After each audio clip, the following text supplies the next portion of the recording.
மாணவர்களே, இவ்வுலகில் நாம் அங்கிகளின் சிறப்பியல்புகளை கற்க இருக்கின்றோம். அங்கிகளின் சிறப்பியல்புகள். உயிரங்கிகள் பொதுவான இயல்புகள் பலவற்றை கொண்டுள்ளன. எனினும் உயிரங்கிகள் காட்டும் எல்லா இயல்புகளையும் சகல சந்தர்ப்பங்களிலும் காண முடியாது. புற அவதானிப்புகளை மட்டும் கொண்டும் உயிருள்ளவை பற்றிய தெளிவானதும் உறுதியானதுமான முடிவுக்கு வர முடியாது என்பதற்கான சில உதாரணங்கள். பல்லாயிரக்கணக்கான வருடங்கள் பழமை வாய்ந்த உயிர்ச்சுவடு. இவ்வுயிர்ச்சுவட்டிலிருந்து வேறாக்கப்பட்ட டிஎன்ஏயினை வேறொரு அங்கியின் கலத்தினுள் செலுத்தி மூதாதை அங்கியின் இயல்பை கொண்ட புதிய அங்கிகளை தோற்றுவிக்கலாம். டைனோசார் ஒன்றின் உயிர்ச்சுவட்டினை நீங்கள் அவதானிக்கிறீர்கள். முதலை ஒன்றின் சுவட்டினை அவதானிக்கிறீர்கள். நுளம்பு ஒன்றின் சுவட்டினை அவதானிக்கிறீர்கள். இந்த நுளம்பின் சுவட்டினை மையமாக கொண்டு யுராசிக் பார்க் என்ற திரைப்படம் ஸ்டீவன் ஸ்பில்பர்க் என்பவரால் எடுக்கப்பட்டது. இந்த நுளம்பு டைனோசாரின் குருதியை உறிஞ்சி உள்ளது. அந்த குருதியில் டைனோசாரின் டிஎன்ஏ உள்ளது. அந்த டிஎன்ஏயை எடுத்து முட்டை கலம் ஒன்றில் செலுத்தி டைனோசாரை எவ்வாறு உற்பத்தி செய்யலாம் என்பதே இக்கதையின் மைய கருத்தம்சம் ஆகும். இது வாழும் உயிர்ச்சுவடு என அழைக்கப்படும் சீலா மீனின் சுவடு ஆகும். 2. மிகை குளிர் ஊட்டியில் வைக்கப்பட்டுள்ள உயிரங்கி ஒன்றின் உடலிலிருந்து அகற்றப்பட்ட இளைய பகுதி. இது இந்நிலையில் உயிருள்ளவற்றின் இயல்பை காட்டாத போதிலும் பொருத்தமான விதத்தில் வேறொரு அங்கியின் உடலினுள் செலுத்துவதன் மூலம் உயிருள்ள இயல்பை காட்டும். 3. கோழி முட்டை. கருக்கட்டப்பட்ட முட்டையை அடைகாக்க வைத்தால் புதிய கோழி குஞ்சு சில வாரங்களின் பின் வெளிவருகின்றது. எனவே கோழி முட்டையின் தோற்றம் உயிரற்றது போன்று காணப்பட்டாலும் அது பின்னர் புதிய அங்கியை உருவாக்குகின்றது. உயிருள்ளவற்றின் பொதுவான இயல்புகள். கல ஒழுங்கமைப்புடையவை. போசணையை மேற்கொள்ளும். சுவாசிக்கும். உறுத்துணர்ச்சியையும் இயைபாக்கத்தையும் காட்டும். கழிவகற்றும். அசையும். இனப்பெருக்கம் செய்யும். வளர்ச்சி அடையும். இசைவாக்கம் அடையும். பாரம்பரியமும் கூர்ப்பும் அடையும். கல ஒழுங்கமைப்பு. தனிக்கல அங்கிகள். தனிக்கலமுடையனவாக சில அங்கிகள் காணப்படுகின்றன. அவை கல புன்னங்கங்களையும் குளிய உருவையும் கொண்டிருப்பதுடன் முதலுறு மென்சவினா சூழப்பட்ட அமைப்புடையனவாக காணப்படுகின்றன. தனிக்கலத்தினுள் புன்னங்கங்கள் ஓர் ஒழுங்கமைப்பில் காணப்படுகின்றன.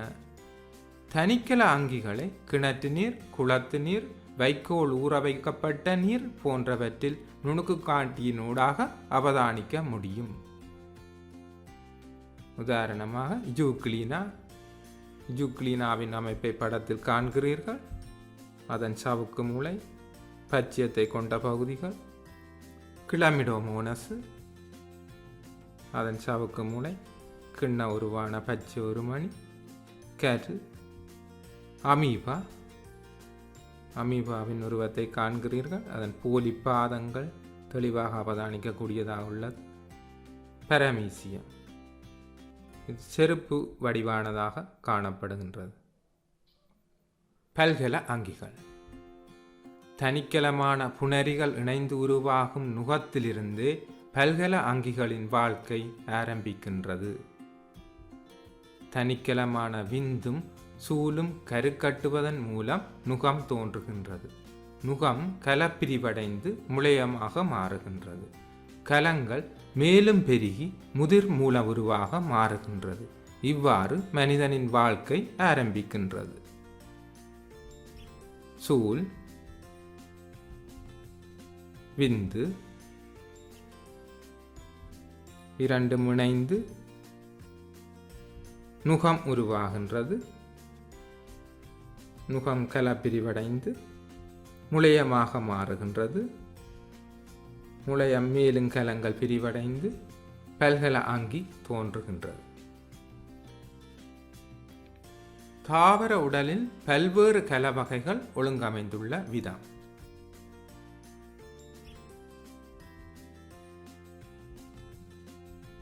மகரந்த மணி, உரிய கலம், கால்கலம், மேற்றோல் கலம்,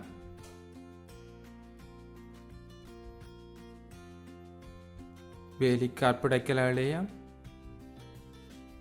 கடற்பஞ்சு புடைக்கல இழையம், இலைவாய் போன்ற அமைப்புகளை இலையின் மேற்றோல் குறுக்குவட்டில் அவதானிக்கக்கூடியதாக இருக்கும். இலையின் மேற்றோல் உரியை அவதானிக்கிறீர்கள். இலைவாய், அதனை சூழ உள்ள கலம் காவற்கலம், வேர்மயிர்கலத்தை அவதானிக்கிறீர்கள்.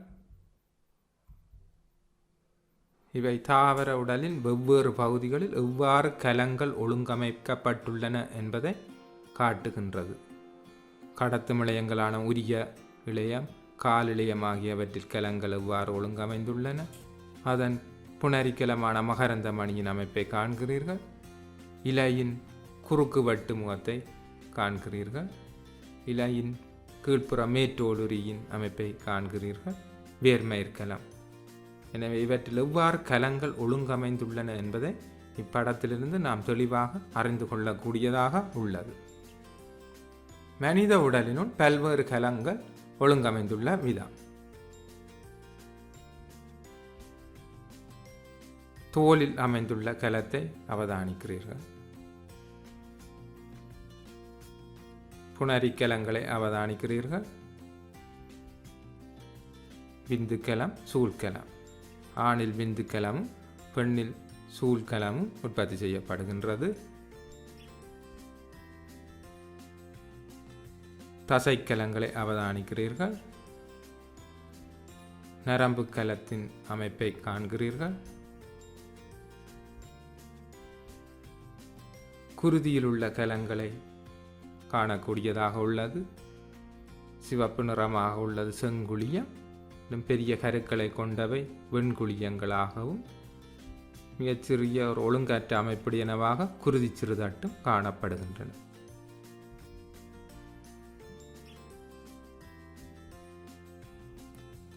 என்பு கலத்தின் அமைப்பை காண்கிறீர்கள். இவையே சிறிய என்பு கலங்கள் ஆகும். அங்கிகளின் உடல் ஒழுங்கமைப்பு மட்டங்கள். பல்கல அங்கிகளில் உடல், கலம், இழையம், அங்கம், அங்கத்தொகுதி என்றவாறு அமைந்துள்ளது. கலம். அங்கிகளின் கட்டமைப்பு தொழிற்பாட்டிற்குரிய அடிப்படை அலகு கலம் ஆகும். இழையம். குறித்த தொழிலை ஆற்றுவதற்கென சிறத்தலடைந்த கலங்களின் கூட்டம் இழையம் எனப்படும். அங்கம். இழையங்கள் பல சேர்ந்து உருவாகுவது அங்கம் ஆகும். அங்கத்தொகுதி. அங்கங்கள் பல சேர்ந்து உருவாகுவது அங்கத்தொகுதி ஆகும். அங்கி. அங்கத்தொகுதிகள் சேர்ந்து உருவாகுவது உயிரங்கி ஆகும். அங்கிகளின் உடல் ஒழுங்கமைப்பு மட்டங்கள். கலம், இழையம், உறுப்பு, அங்கத்தொகுதி, அங்கி. அதற்கான படங்களை பார்க்கிறீர்கள். இதய தசைக்கலம், இதய தசை இழையம், இதயம் என்ற உறுப்பு, இதயம், நாடி, நாளம் போன்றவை சேர்ந்து குருதி சுற்றோட்ட தொகுதியை உருவாக்குகின்றது. இவ்வாறு பல தொகுதிகள், குருதி சுற்றோட்ட தொகுதி, சமிபாட்டு தொகுதி, நரம்பு தொகுதி, இனப்பெருக்க தொகுதி, கழிவகற்றும் தொகுதி, சுவாச தொகுதி, இவ்வாறான பல தொகுதிகள் சேர்ந்து மனிதன் என்ற ஒரு அங்கியை உருவாக்கியுள்ளன. சமிபாட்டு தொகுதி கல மட்டத்திலிருந்து தொகுதி மட்டம் வரை சிக்கலடைந்து செல்லும் விதம். கலப்புன்னங்கங்கள், கலப்புன்னங்கங்கள் சேர்ந்து கலம் உருவாக்கப்பட்டுள்ளது. கலங்கள் சேர்ந்து இழையம் உருவாக்கப்பட்டுள்ளது. பல இழையங்கள் சேர்ந்து இரப்பை என்ற அங்கம் உருவாக்கப்பட்டுள்ளது.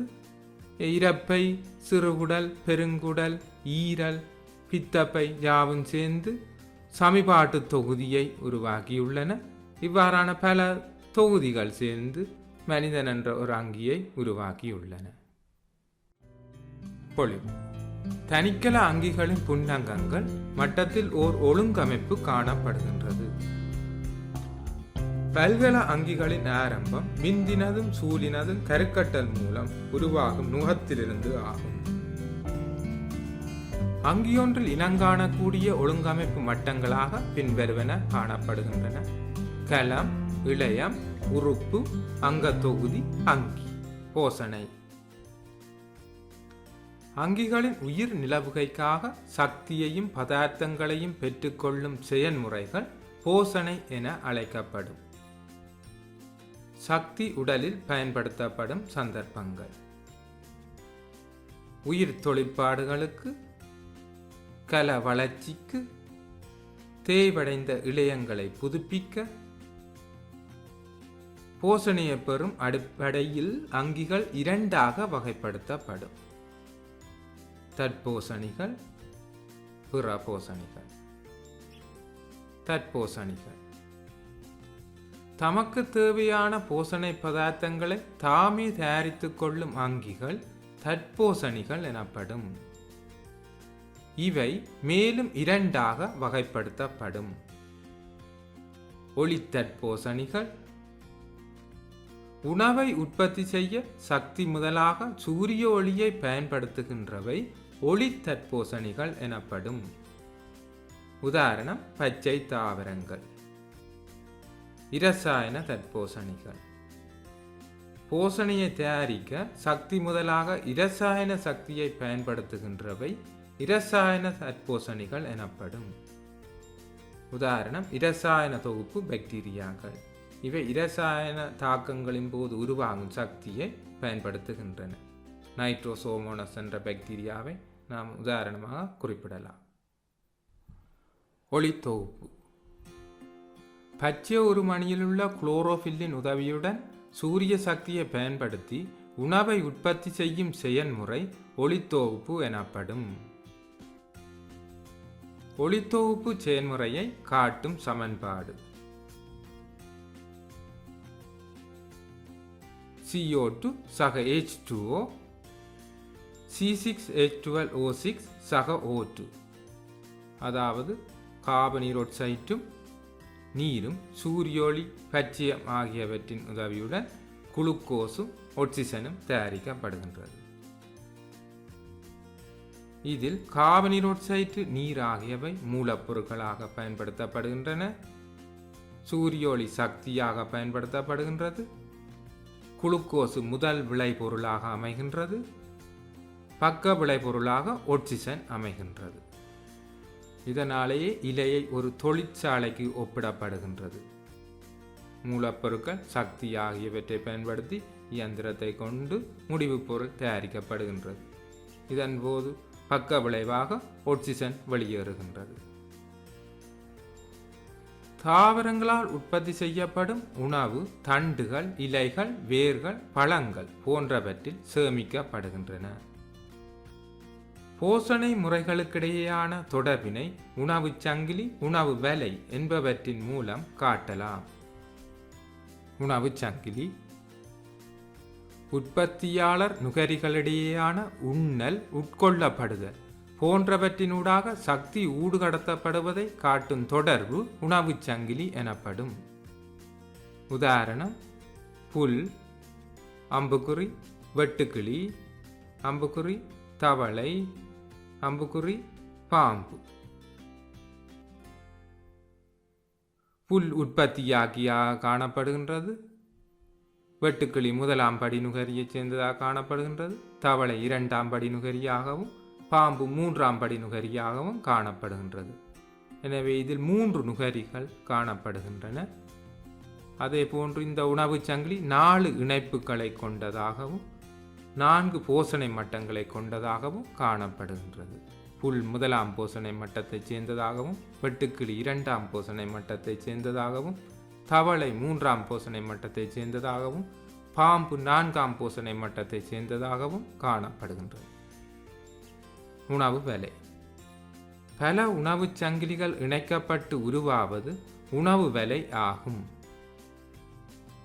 உணவு வலை ஒன்றின் அமைப்பினை படத்தில் நீங்கள் காண்கிறீர்கள். புல்லை வெட்டுக்கிளி உண்ண, வெட்டுக்கிளியை கீரி உண்ண, அதனை கழுகு உண்கின்றது. அதேபோன்று வெட்டுக்கிளியை தவளையோ அல்லது எலி போன்றனவோ உண்ணும்போது தவளையை பாம்பு உண்கின்றது, பாம்பினை கழுகு உண்கின்றது.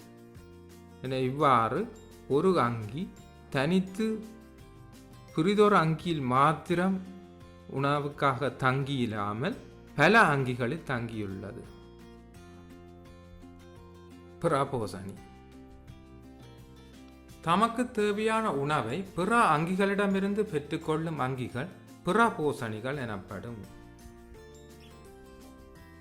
உதாரணம் வெட்டுக்கிளி, தவளை, பாம்பு. இதிலும் நீங்கள் ஒரு உணவு வலையை காண்கிறீர்கள். இதில் பல உணவு சங்கிலிகளை நாம் அமைக்க முடியும். உதாரணமாக மரம், மரத்தை மான் உண்கின்றது, மானை புலி உண்கின்றது. அதே போன்று மரத்தை எலி உண்கின்றது, எலியை புரிதொரு அங்கி உண்கின்றது, அந்த அங்கியை புலி உண்கின்றது. அதே போன்று இவ்வாறு பல உணவு சங்கிலிகளை நாம் இதில் காண முடியும். எனவே இது ஒரு உணவு வலையாக காணப்படுகின்றது. இதில் 1ஆம் படி நுகரிகள் காணப்படுகின்றன. அதே போன்று 2ஆம் படி நுகரிகள் காணப்படுகின்றன, 3ஆம் படி நுகரிகள் காணப்படுகின்றன. அடுத்து நாம் அங்கிகளின் அடுத்த சிறப்பியல்பான சுவாசத்தினை நோக்க இருக்கின்றோம். சுவாசம். அங்கிகள் தமது உயிர் தொழிற்பாடுகளை நிகழ்த்துவதற்கு சக்தி அவசியமாகும். இச்சக்தி உணவானது அங்கிகளின் கலங்களில் உடைக்கப்படுவதன் மூலம் பெறப்படுகின்றது. உணவு அங்கிகளின் கலங்களில் உடைக்கப்பட்டு சக்தி பிறப்பிக்கப்படும் செயற்பாடு கலச்சுவாசம் எனப்படும். கலச்சுவாசம் கலங்களில் இளைமணி எனப்படும் கலப்புன்னங்கத்தில் நிகழ்கின்றது. கலச்சுவாச சமன்பாடு. குளுக்கோசு சக ஒட்சிசன் அம்புக்குறி கார்பனீரொட்சைட்டு சக நீர் சக ஏடிபி, அதாவது அடினோசின் மூபோஸ்பேட். எனவே சக்தி ஏடிபி என்ற வடிவில் விடப்படுகிறது. பொறிமுறை சுவாசத்தின் மூலம் பெறப்பட்ட ஒட்சிசனும் உணவு கால்வாயில் அகத்துறிஞ்சப்பட்ட குளுக்கோஸும் குருதி மூலம் கலங்களை அடைகின்றது.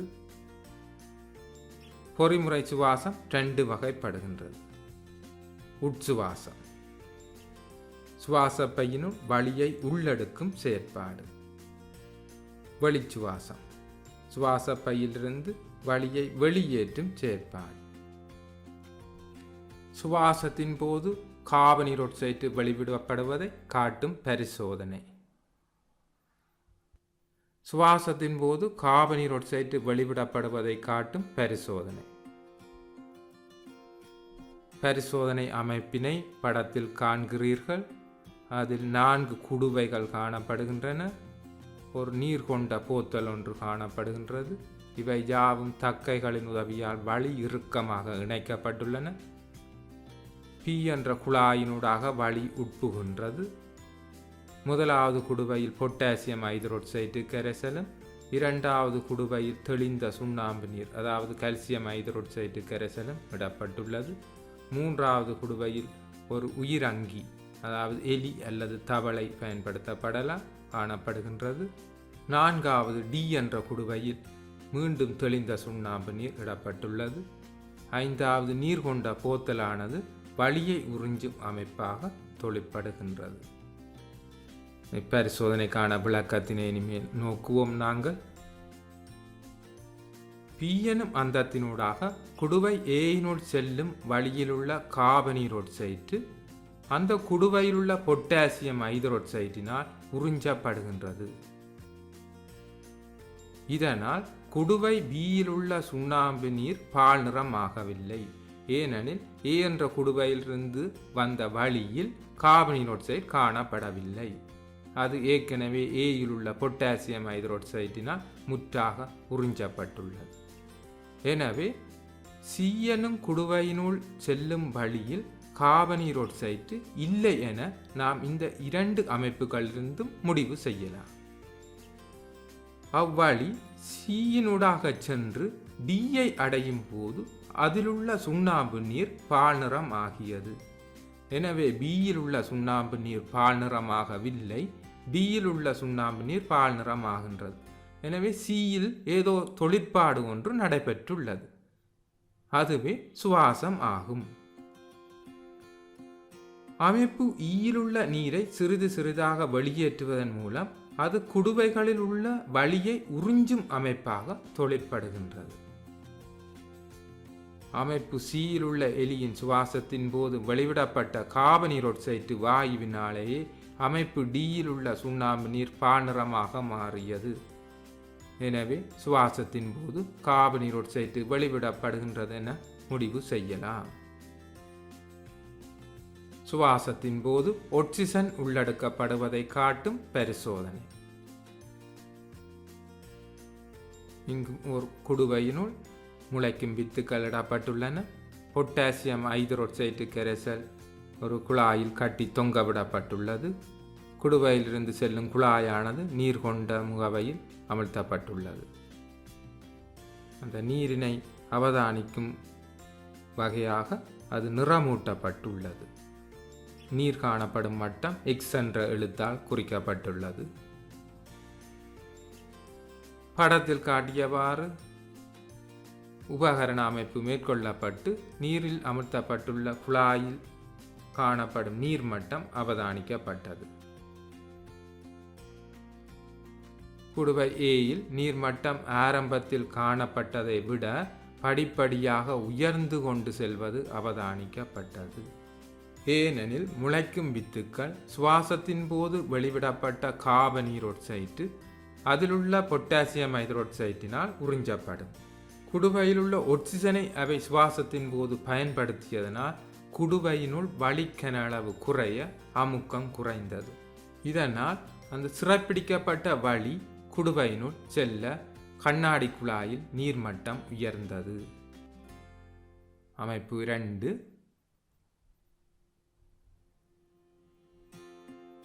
குடுவை பியில் நீர்மட்டம் உயரவில்லை.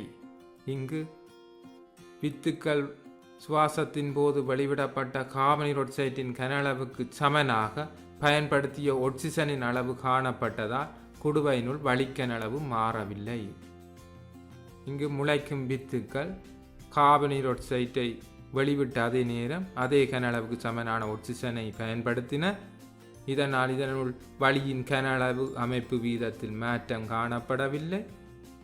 எனவே கண்ணாடி குழாயில் உள்ள வளி நீர்மட்டம் அதே மட்டத்திலேயே காணப்பட்டது.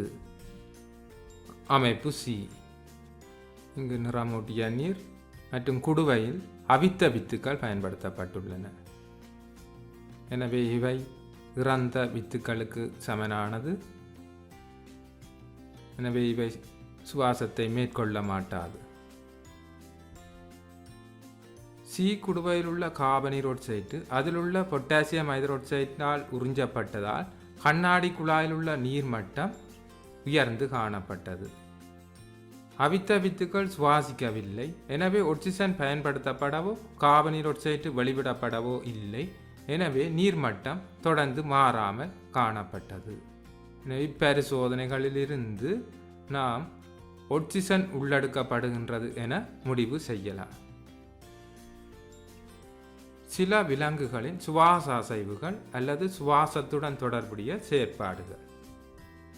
தவளை கீழ்த்தாடை பகுதிகள் மேல் கீழாக அசையும். மனிதன் நெஞ்சு பகுதி முன்னோக்கி தள்ளப்பட்டு மீண்டும் ஆரம்ப நிலையை அடையும். திலாப்பியா அதன் பூமூடிகள் திறந்து மூடும். தத்துவட்டி அதன் வயிற்று பகுதி மேல் கீழாக அசையும். நாய் வயிறு நெஞ்சு பகுதி உயர்ந்து தாழும். திமிங்கலம் மேற்பகுதியில் உள்ள துவாரங்களினூடு நீரை சிவிரும். அத்தோடு திமிங்கலம் நீரின் மேற்பகுதியில் வந்து வளிமண்டல வழியையே சுவாசிக்கும். கொழுப்பு பச்சை தாவரங்கள் சூரிய சக்தியை பயன்படுத்தி கார்பன் டை ஆக்சைடு, நீர் ஆகியவற்றை கொண்டு குளுக்கோஸினை தயாரிக்கும் செயல்முறை ஒளித்தொகுப்பு எனப்படும். அங்கிகளிடையேயான உணவு தொடர்பினை உணவு சங்கிலி மூலம் காட்டலாம். தாவரங்கள் ஒளித்தொகுப்பின் போது கார்பன் டை ஆக்சைடை உள்ளெடுக்கின்றன. அங்கிகள் சுவாசத்தின் போது ஒட்சிசனை உள்ளெடுத்து கார்பன் டை ஆக்சைடை வெளிவிடுகின்றன. உறுத்துணர்ச்சியும் இஜைபாக்கம். தூண்டல் அங்கிகளில் மாற்றத்தை ஏற்படுத்தவல்ல செறிவுடைய சூழலில் ஏற்படும் மாற்றங்கள் தூண்டல் எனப்படும். துலங்கல் புற அகச்சூழலில் ஏற்படும் மாற்றங்களுக்கேற்ப அங்கிகள் காட்டும் செயற்பாடுகள் துலங்கல் எனப்படும். உறுத்துணர்ச்சி புற அகச்சூழலில் ஏற்படும் மாற்றங்களுக்கேற்ப அங்கிகள் துலங்கலை காட்டும் ஆற்றல் உறுத்துணர்ச்சி எனப்படும். இஜைபாக்கம் தூண்டலுக்கான துலங்கலை காட்ட அங்கங்கள் யாவும் ஒருங்கிணைந்து தொழிற்படுதல் இஜைபாக்கம் எனப்படும். தூண்டலுக்கு துலங்கலை காட்டும் சில சந்தர்ப்பங்கள். உதாரணமாக, நாம் நெருப்பு சுட்டவுடன் கையை எடுக்கின்றோம். எனவே இதில் நெருப்பு சுடுதல் என்பது ஒரு சூழலில் ஏற்படும் மாற்றம் அல்லது தூண்டலாக கருதப்படுகின்றது. அது கையை அது சுடுகின்றது, நாம் உடனே அதன் கையை எடுக்கிறோம். இது துலங்கலாக காணப்படுகின்றது. தாவரங்களுக்கு ஒரு திசையில் ஒளியை வழங்கும் போது அவை அந்த திசையை நோக்கி வளர்கின்றன. எனவே இதுவும் தூண்டலுக்கு துலங்கலை காட்டும் சந்தர்ப்பமாகும். தொட்டாட்சினிங்கி தாவரம், நாம் அந்த தாவரத்தை கையினால் தொடும்போது அதன் இலைகள் குவிகின்றன. எனவே இதுவும் ஓர் தூண்டலுக்கு துலங்கலை காட்டும் சந்தர்ப்பம் ஆகும். வளர்ச்சியும் விருத்தியும் பல்கல தாவரங்களினதும் விலங்குகளினதும் வாழ்க்கை தனிக்கலத்திலிருந்து ஆரம்பிக்கின்றது. தனிக்கலம் பிரிவடைந்து குறித்த தொழிலை ஆற்றுவதற்காக வியத்தமடைந்த இளையம் தோன்றும். மனித சூலும் விந்தும் கருக்கட்டலடைந்து உருவாகும் நுகம் கருப்பையில் முளையமாக விருத்தியடைந்து பின் குழந்தையாக மாறுகின்றது. விந்து சூலோட சேரும் படத்தினை நீங்கள் அவதானிக்கிறீர்கள். இது கருக்கட்டல் என அழைக்கப்படுகின்றது. கருக்கட்டப்பட்ட நுகம் படத்தில் காணப்படுகின்றது. நுகத்தில் உள்ள கலங்கள் மேலும் பிரிகை அடைந்து முளையமாக மாறுகின்றது. முளையம் மேலும் விருத்தி அடைந்து மூல உருவாக மாறுகின்றது. பின்னர் அது குழந்தையாக பிறக்கின்றது. அங்கியொன்றின் கலம் வரையறுக்கப்பட்ட அளவே வளர்ச்சி அடையும். எனவே அங்கியொன்றின் வளர்ச்சிக்கு கலத்தின் வளர்ச்சி பங்களிப்பு செய்வதுடன் கலப்பிரிவு மிகப்பெரிய பங்கினை ஆற்றுகின்றது. தனிக்கலங்களில் கலத்தின் பருமன் கன அளவில் அதிகரிப்பது வளர்ச்சியாக கருதப்படுகின்றது. தனிக்கலங்களில் கலங்களின் சிக்கத்தன்மை அதிகரித்து செல்லுதல் விருத்தி எனப்படும். உயிர்கலம் ஒன்றின் உலர் திணிவில் ஏற்படும் மீளா அதிகரிப்பு கல வளர்ச்சி எனப்படும். வளர்ச்சியும் விருத்தியும் 3 படிகளில் நிகழ்கின்றது. 1. மீளாத வகையில் கலங்கள் பருமனில் அதிகரித்தல். இது ஒரு குறிப்பிட்ட அளவிற்கு மாத்திரமே நிகழும். கலப்பிரிவு மூலம் கலங்களின் எண்ணிக்கை அதிகரித்து செல்லுதல். கலங்கள் குறித்த தொழிலை செய்வதற்காக வியத்தமடைதல். எனவே வளர்ச்சியும் விருத்தியும் 3 படிகளை நீங்கள் அவதானித்தீர்கள். தாவர வளர்ச்சியை அளவிடுதல், இது ஒக்சனோமானி என அழைக்கப்படுகின்றது. காட்டி, அளவிடை, நூல், சுமை ஆகிய பகுதிகளை கொண்டு இந்த கருவி அமைக்கப்பட்டுள்ளது. சட்டி தாவரத்தின் நுனியானது நூலினால் கட்டப்பட்டு கப்பியினோடு செலுத்தப்பட்டு மறுமுனையில் சிறிய சுமை ஒன்று கட்டி தொங்கவிடப்பட்டுள்ளது. எனவே தாவர மெதுவான வளர்ச்சி அடையும் போது சுமையானது சற்று கீழ் நோக்கி இறங்கும். அதன்போது அது அந்த கப்பியை சுழற்றும். இலை மறு சேமை முனையினூடாக வரும்போது கப்பி சுழலும். கப்பியுடன் சேர்ந்து நீளமான காட்டி அசையும். எனவே தாவரத்தின் சிறிய வளர்ச்சி அதிகரிப்பு இங்கு பெரிய அளவிடையாக காட்டப்படும். உயிர் உள்ளனவோ உயிரற்றனவோ என கூறுதல் சிரமமான சில உயிர் தோற்றங்கள். முட்டை, வித்துக்கள், வைரஸ்,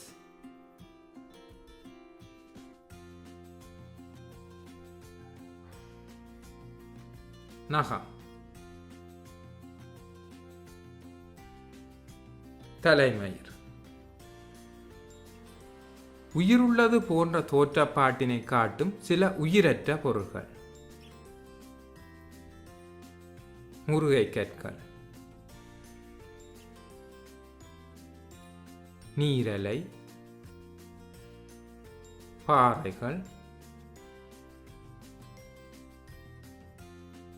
பளிங்குகள். பளிங்குகளும் வளர்ந்து செல்வதை அவதானிக்கக்கூடியதாக இருக்கு. வைரஸ், இவற்றை இலத்திரன் நுணுக்கு காட்டியினூடாக மாத்திரமே அவதானிக்க முடியும். எனவே மிக மிக சிறியது ஆகும். நியூக்ளிக் அமிலத்தினையும் அதனை சூழ புரத உரையையும் கொண்டது. பல்வேறு பருமன்களிலும் பல்வேறு தோற்றங்களிலும் காணப்படும். எவ்வித அனுசேப தொழிற்பாடுகளையும் காட்டுவதில்லை. உயிர்க்கலங்களில் மாத்திரமே தொழிற்படக்கூடியதாக இருப்பதனால் அவை கட்டுப்பட்ட ஒட்டுண்ணிகள் ஆகும். வைரசுகள் காட்டும் ஒரே ஒரு உயிரியல்பு இனப்பெருக்கம் செய்தல் ஆகும். வைரசுகள் சிலவற்றின் படங்களை அவதானிக்கிறீர்கள். இது தற்போது உலகை ஆட்டி படைத்த எபோலா வைரஸ் ஆகும். AIDS virus, human immuno virus, அதன் அமைப்பை காண்கிறீர்கள். இன்ஃப்ளூயன்சா வைரஸ், பாக்டீரியா விழுங்கி வைரஸ், அதன் புரத உரையை காணக்கூடியதாக உள்ளது. வெளிப்புறமாக உள்ளது புரத உரை எனப்படும்.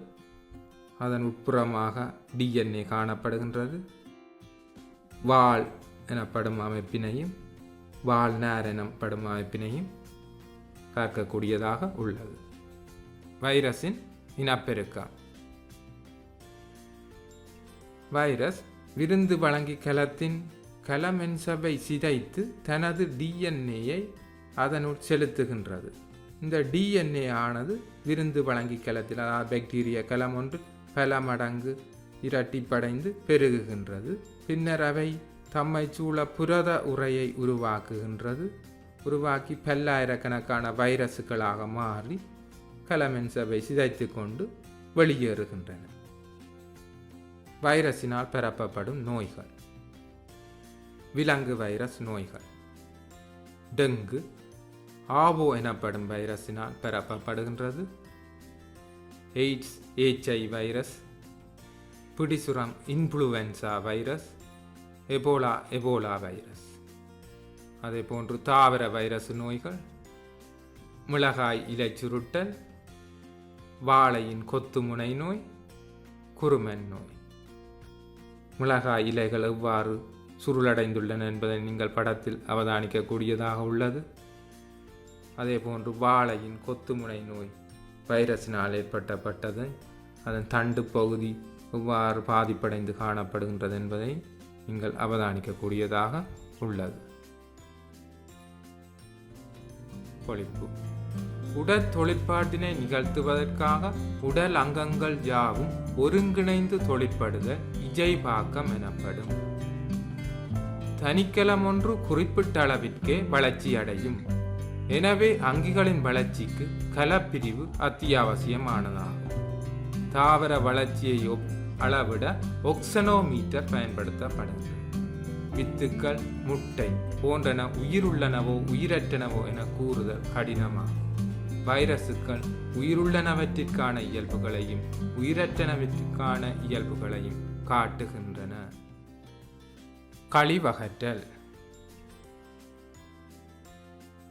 கழிவகற்றல் என்ற எண்ணக்கருவில் முதலில் நாம் அனுசேபம் என்றால் என்ன என்பதை பார்ப்போம். அனுசேபம் அங்கிகளின் உடலில் நடைபெறும் சகல உயிரிரசாயன தொழிற்பாடுகளும் அனுசேபம் எனப்படும். அனுசேபம் 2 வகைப்படுத்தப்படுகின்றது. ஒன்று உட்சேபம். அங்கிகளின் உடலில் எளிய பதார்த்தங்களிலிருந்து சிக்கலான சேர்வைகள் சக்தியை பயன்படுத்தி தொகுக்கப்படும் செயற்பாடு உட்சேபம் ஆகும். அதாவது இங்கு தொகுத்தல் செயற்பாடு நடைபெறுகின்றது. உட்சேபத்திற்கு உதாரணமாக ஒளித்தொகுப்பினை நாம் கூறலாம். 2 அபசேபம். அங்கிகளின் உடலினுள் சிக்கலான பதார்த்தங்கள் எளிய பதார்த்தங்களாக உடைக்கப்பட்டு சக்தி வெளிவிடப்படும் செயற்பாடு ஆகும். அப்ப இங்கு உடைத்தல் தாக்கம் நடைபெறுகின்றது. உதாரணமாக கலச்சுவாசத்தை நாம் கூறலாம்.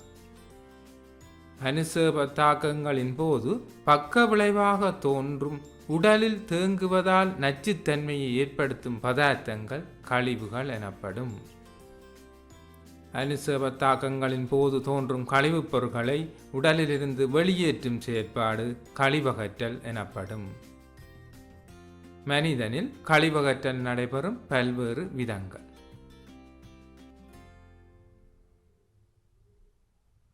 சுவாசப்பை ஒரு கழிவங்கமாக தொழிற்படுகின்றது. வெளிச்சுவாச வழி மூலம் கார்பனீரொட்சைட், நீர் ஆகியவை வெளியேற்றப்படுகின்றன. தோல் ஒரு கழிவங்கமாக தொழிற்படுகின்றது. தோலில் உள்ள வியர்வை சுரப்பிகள் வியர்வையை சுரப்பதன் மூலம் நீர், உப்புக்கள் அகற்றப்படுகின்றன. பிரதான கழிவங்கமாக சிறுநீரகம் காணப்படுகின்றது.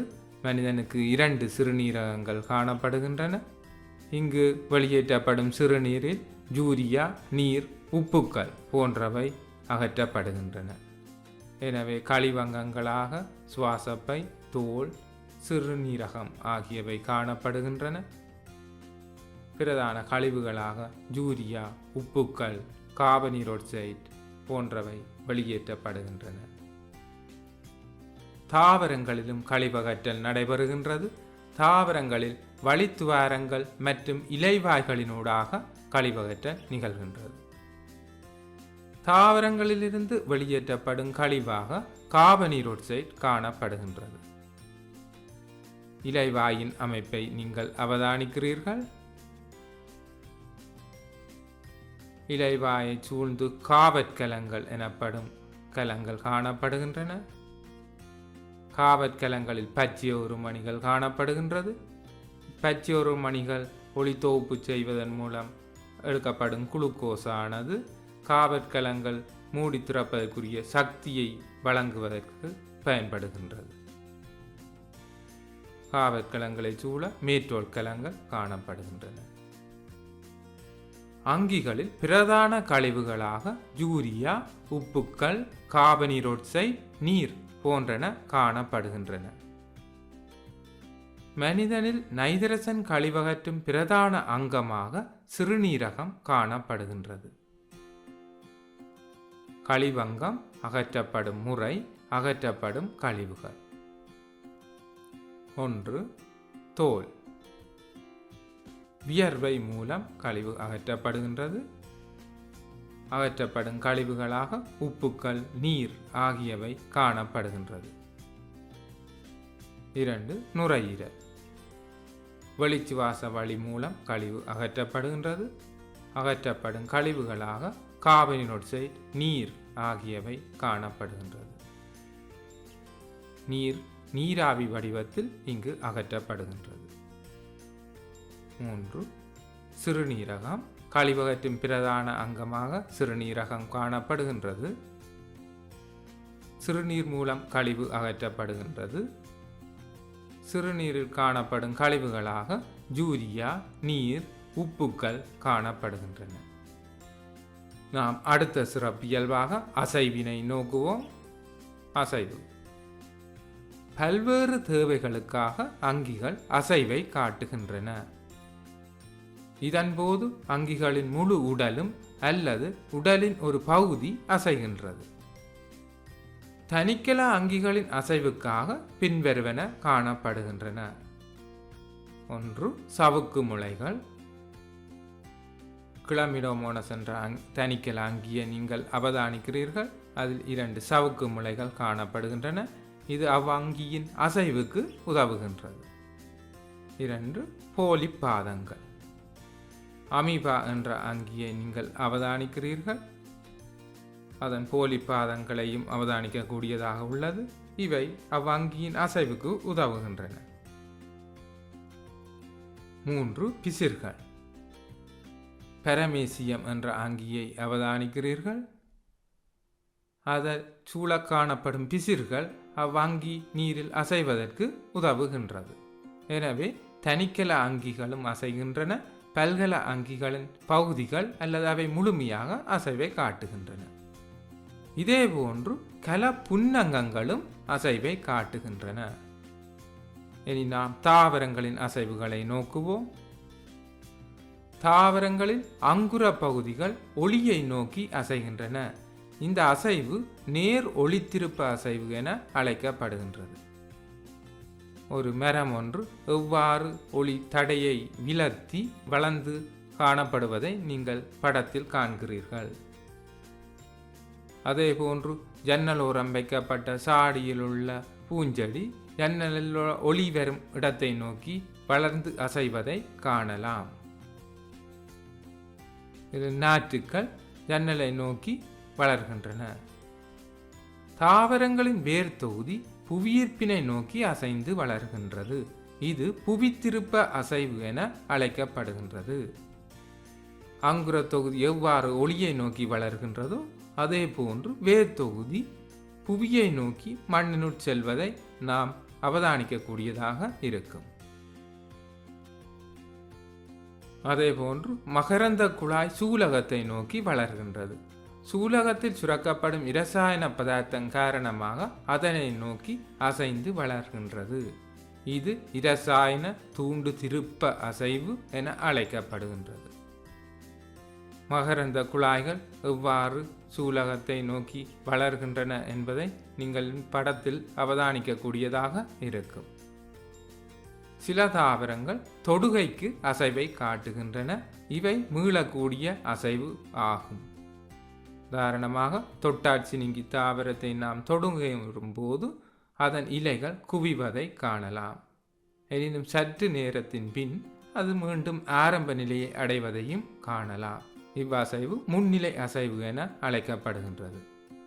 நாம் அங்கிகளின் அடுத்த சிறப்பியல்பான இனப்பெருக்கம் என்பதன் அடிப்படை அம்சங்களை நோக்குவோம். இனப்பெருக்கம். தனிக்கல அல்லது பல்கல அங்கிகள் தமது சந்ததியின் எதிர்கால நிலவுகையின் பொருட்டு புதிய சந்ததியை தோற்றுவிக்கும் செயல்முறை இனப்பெருக்கம் எனப்படும். இனப்பெருக்கம் 2 வகைப்படுகின்றது. 1. இலிங்க முறை இனப்பெருக்கம். ஒரே இனத்தைச் சேர்ந்த எதிர்ப்பாலான 2 அங்கிகளின் புணரிகள் சேர்ந்து நுகத்தை தோற்றுவிக்கும் செயல்முறை இலிங்க முறை இனப்பெருக்கம் எனப்படும். விந்து சூலுடன் சேர்ந்து நுகம் உருவாகின்றது. இதுவோர் இலிங்க முறை இனப்பெருக்க செயற்பாடு ஆகும். அதாவது 2 புணரிகள் சேர்ந்து நுகம் உருவாகின்றது. தாவரங்கள் வித்து மூலம் இனம்பெறுதல் இலிங்கமுறை இனப்பெருக்கம் ஆகும். தாவரத்தின் இலிங்கமுறை இனப்பெருக்கத்திற்குரிய அமைப்பு பூ ஆகும். பூ ஒன்றின் அமைப்பை படத்தில் காண்கிறீர்கள்.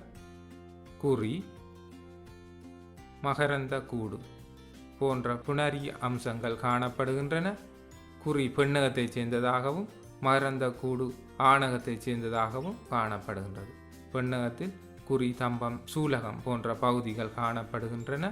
மகரந்த கூட்டில் மகரந்த மணி உற்பத்தி செய்யப்படுகின்றது. இரண்டாவது, இலிங்க மில்முறை இனப்பெருக்கம்.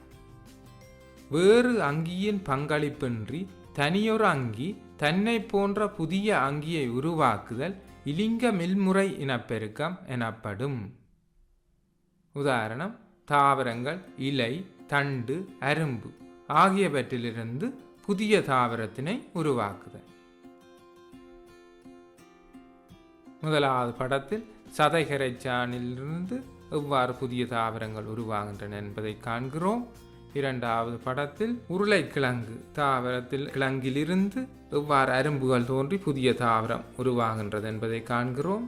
மூன்றாவது படத்தில் ஓடி எனப்படும் அமைப்பு, தண்டு நிலத்தின் மேலாக ஓடி வேர்களை தோற்றுவித்து அவற்றின் அரும்பிலிருந்து புதிய தாவரங்கள் உருவாவதை காண்கின்றோம். பொழிப்பு. அனுசேபம் 2 வகைப்படுத்தப்படுகின்றது. ஒன்று உட்சேபம், 2 அவசேபம். அனுசேப தொழிற்பாடுகளின் போது பக்க விளைவாக உருவாகும் உடலுக்கு தீங்கு பயக்கும் பதார்த்தங்கள் கழிவுகள் எனப்படும். விலங்குகளும் தாவரங்களும் அசைவை காட்டுகின்றன. விலங்குகள் இலிங்கமுறை இனப்பெருக்கத்தினையும் தாவரங்கள் இலிங்கமுறை, இலிங்கமில் முறை ஆகிய 2 இனப்பெருக்க வகைகளையும் மேற்கொள்கின்றன.